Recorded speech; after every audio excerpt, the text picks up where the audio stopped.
નમસ્તે વિદ્યાર્થી મિત્રો. તો આપણે હવે 13મો પાઠ જોવાનો છે કે જેમાં સંસાધનોનું જતન અને સંરક્ષણ. તો પહેલાં આપણને એમ થાય કે આ સંસાધનો એટલે શું? તો એનું કોનું જતન કરવાનું, કોનું સંરક્ષણ, કોનું રક્ષણ કરવાનું? તો સંસાધનો એટલે કે જે પૃથ્વી પરથી આપણે કે જે આ પૃથ્વી છે એના પરથી મળતા અને જે માનવીના ઉપયોગમાં આવતી હોય કુદરતી પદાર્થોને સંસાધન કહે છે. તો ટૂંકમાં પહેલું આપણે જોઈએ કે સંસાધનો એટલે શું? તો પૃથ્વી પરથી મળતા અને માનવીને ઉપયોગમાં આવતા કુદરતી પદાર્થોને સંસાધનો કહે છે કે જેમાં મુખ્યત્વે કઈ બાબતોનો સમાવેશ થાય? હવા, પાણી, જમીન, વનસ્પતિ, ખનિજોના સ્વરૂપમાં આપણને જે કુદરતે બક્ષિસ આપી છે એ એટલે કુદરતી સંસાધનો. તો આ સંસાધનોનો આપણું જતન એટલે કે આપણે એમને સાચવવા જોઈએ અને એમનું રક્ષણ કરવું જોઈએ. જો આપણે એમને સાચવશું તો જ એ આપણને સાચવશે. એટલે કે દાખલા તરીકે હવા, તો વાતાવરણ પ્રદૂષણ કરશું તો એનું નુકસાન માનવીને જ થાય છે. પાણી, તો પાણીનો આપણે બિનજરૂરી ઉપયોગ કરીએ તો ભવિષ્યમાં પાણી ખૂટે એવી સંભાવના ઊભી થાય છે. ત્યાર પછી જમીન, તો જમીનનો પણ આપણે વિવેકપૂર્ણ ખેતીલાયક જે જમીન હોય એ ઉપયોગ કરી અને જે અત્યારે ફેક્ટરીઓ કારખાના માટે જમીનો વપરાય છે એ એમ કે જમીનનું સંરક્ષણ એટલે જમીનની સાચવણી થતી નથી. અને વનસ્પતિ, તો વનસ્પતિમાં આપણે જોઈએ કે વૃક્ષો, તો વૃક્ષોનું જતન હંમેશા કરવું જોઈએ. કારણ કે વૃક્ષો જળ, આપણે કહીએ છીએ ને જળ એ જીવન છે, એ જ રીતે વૃક્ષો એ માનવીનું અડધું જીવન છે. માટે આપણે વૃક્ષો વાવવા જોઈએ, વૃક્ષોને કાપવા ન જોઈએ. અને એ જ રીતે ખનિજો, તો ખનિજોમાં સૌથી વધુ મહત્ત્વના પેટ્રોલ અને ડીઝલ કે જેનો અત્યારે બેફામ ઉપયોગ થઈ રહ્યો છે, જે કુદરતી તરફથી આપણને મળ્યું છે પરંતુ આપણે એનો દુરુપયોગ કરીએ છીએ. તો આપણે જે આ કુદરતી તરફથી મળ્યું છે જે પદાર્થો, જે સંસાધનો, એનું હંમેશા જતન અને રક્ષણ કરવું જોઈએ. તો એનું જતન અને રક્ષણ કઈ રીતે કરવું જોઈએ એ આપણે આ પાઠમાં જોવાનું છે.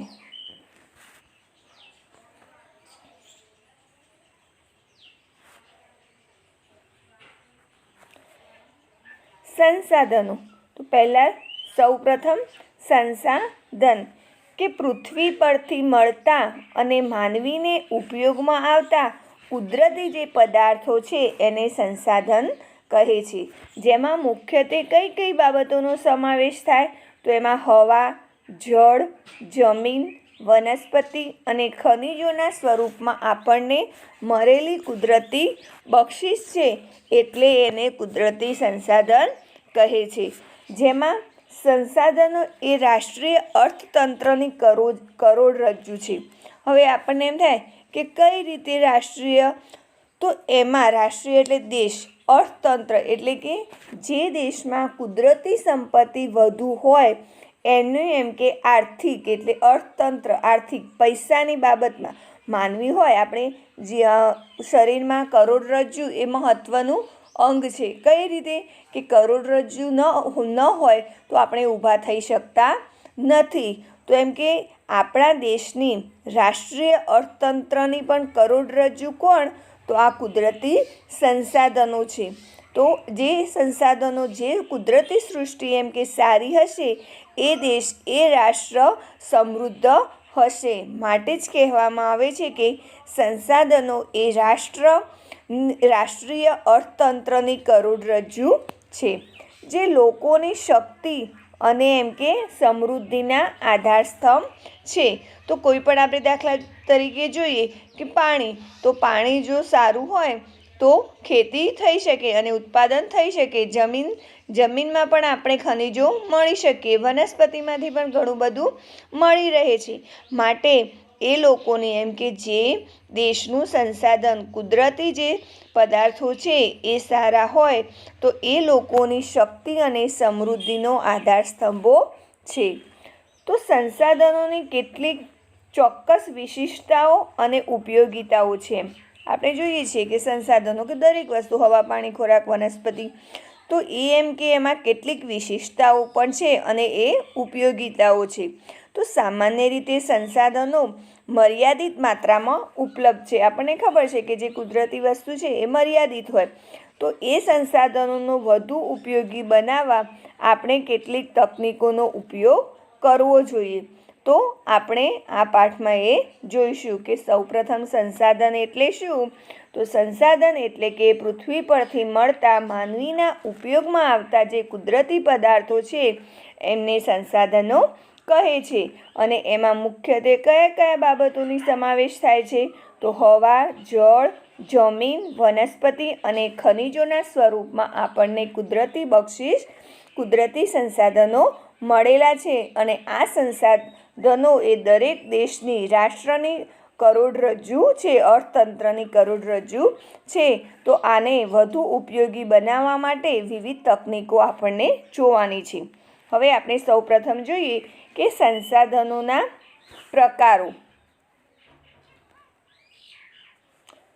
તો સંસાધનો આપણે જોઈએ કે સંસાધનો આપણને વિવિધ રીતે ઉપયોગી છે, જેમાં ખેતીથી શરૂ કરી ઉદ્યોગો અને પરિવહનની પ્રવૃત્તિ સુધી તમામ પ્રવૃત્તિઓના પ્રત્યક્ષ કે પરોક્ષ રીતે કુદરતી સંસાધનો આપણને ઉપયોગી છે. આપણે જોઈએ કે સંસાધનોના પ્રકારમાં સૌપ્રથમ એમ કે આપણને કઈ રીતે? તો વિવિધ રીતે ઉપયોગી હોય છે.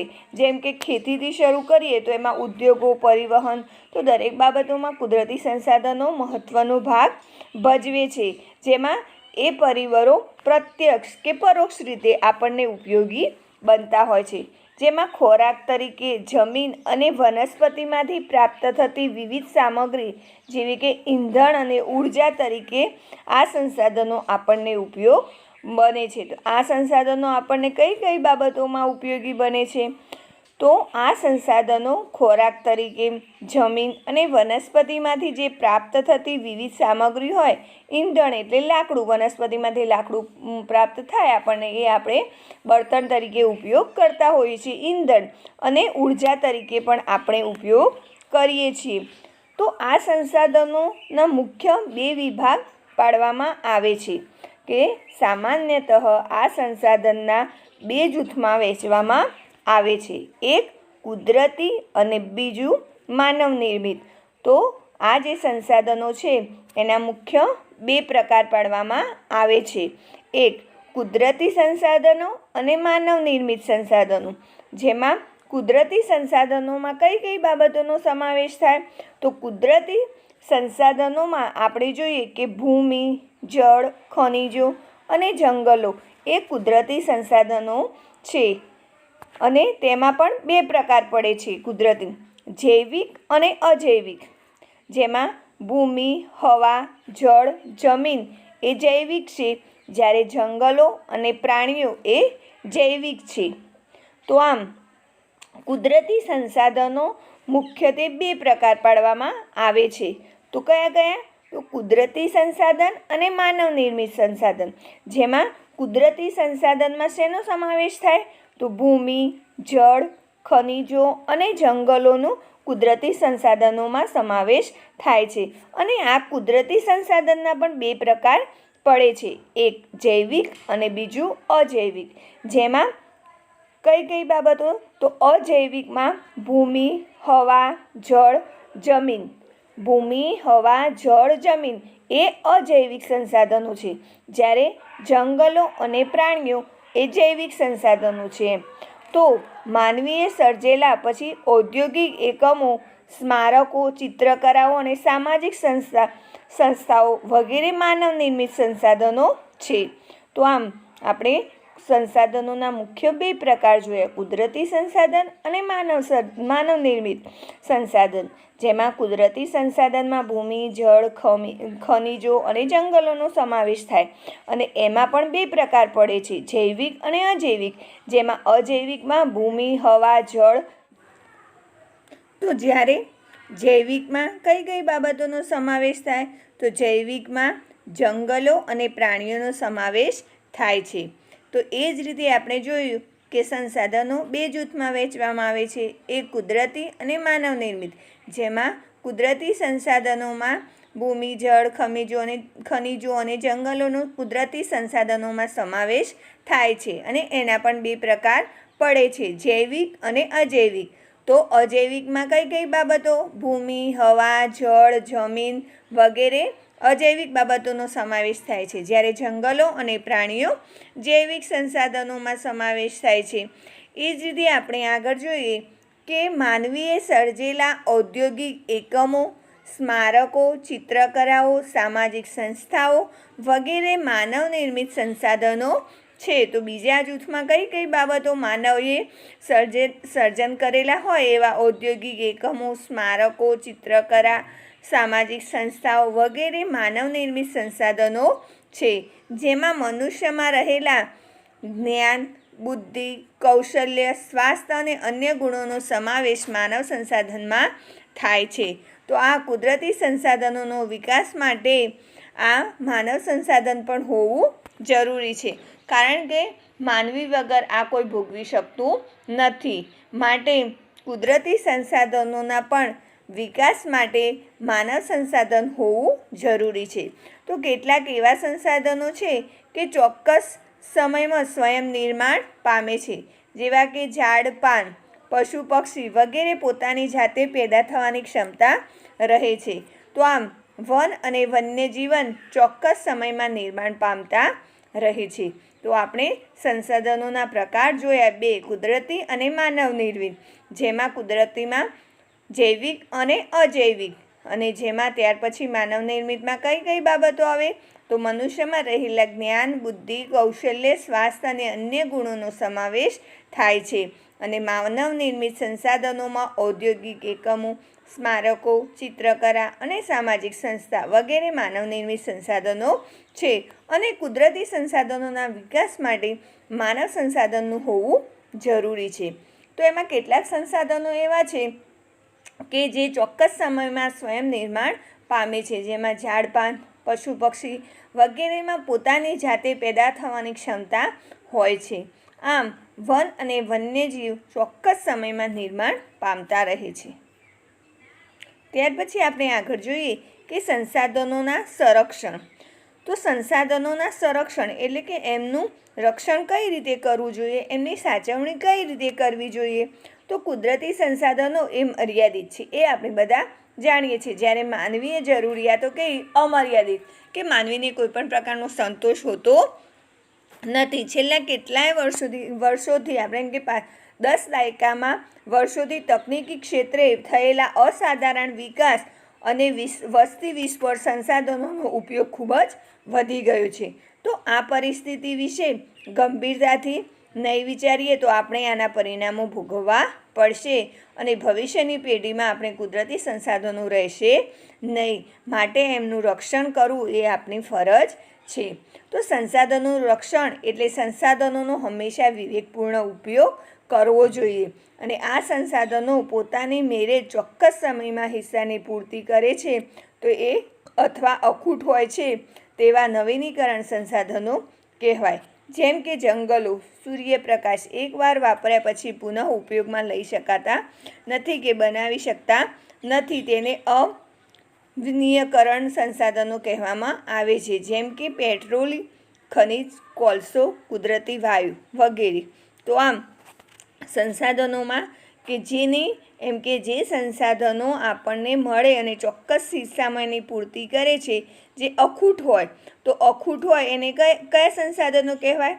કે જે ખૂટે નહીં એવા, તો એને નવીનીકરણ સંસાધનો કહેવાય. તો એમાં કઈ કઈ બાબતોનો સમાવેશ થાય? કે જંગલો, સૂર્યપ્રકાશ કે જે એકવાર વપરાશ પછી પુનઃમાં ઉપયોગ લઈ શકાતા નથી, કે એને આપણે સૂર્યપ્રકાશ પણ બનાવી શકતા નથી, તેને અનવીનીકરણ સંસાધન કહેવામાં આવે છે.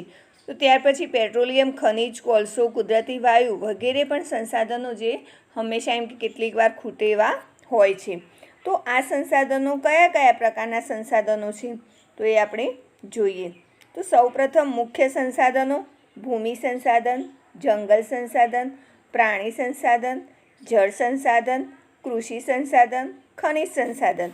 તો આપણે અહીં આ પાઠમાં આ 6 સંસાધનો જોવાના છે કે ભૂમિનું રક્ષણ કઈ રીતે કરવું જોઈએ, જંગલો કઈ રીતે સાચવવા જોઈએ, વન્યજીવો પ્રાણીઓનું રક્ષણ કઈ રીતે કરવું જોઈએ, પાણી કઈ રીતે બચાવવું જોઈએ, કૃષિનું પેદાશ કઈ રીતે કરવી જોઈએ અને ખનિજ કે જેમાં મુખ્યત્વે પેટ્રોલ, ખનિજ, કોલસો વગેરેનો વપરાશ કઈ રીતે કરવો જોઈએ.